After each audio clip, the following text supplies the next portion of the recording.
What would you usually do with your old newspapers, carrier bags, and Capri-Sun juice packets? For most people, the answer is throw them in the bin, but not one Nigerian conservation group, which worked with young activists and models to transform the rubbish into trashion. The show aimed to encourage recycling and promote sustainable fashion. Currently, fashion accounts for up to 10% of global carbon dioxide output, according to the United Nations. Green Fingers Wildlife Conservation has been leading community clean UPS in Nigeria's biggest city, Lagos, since 2012. But on Saturday, they turned their attention to the catwalk and created a show as a new way to advocate for waste reduction. Chindu Mogbo, founder of Green Fingers Wildlife Conservation, said there was not enough education about pollution and climate issues, and so events like the Trashion show were the perfect vehicle to entertain and educate.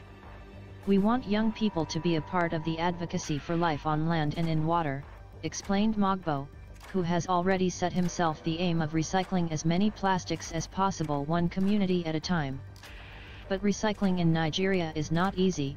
Waste management and waste disposal are concerns, as rubbish is often collected at one point and discharged at another point, meaning it's not disposed of effectively. So the Trashion show was one way to take his rubbish collections a step further and reuse some of the waste which wasn't recycled before, he said. Chindu believes that Nigeria's priority is on their use of oil, and the idea of sustainability is just gaining ground gradually. The waste, which was collected during the group's regular rubbish clean UPS at drainage ditches, beaches and across communities, eventually found its way onto the runway as part of the show.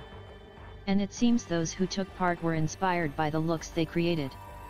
I decided to take part in this year's show because I really want to make change. We can see that we are all being affected by the climate change, so I really want to make a difference, said 16-year-old model, Nathaniel Edigwe.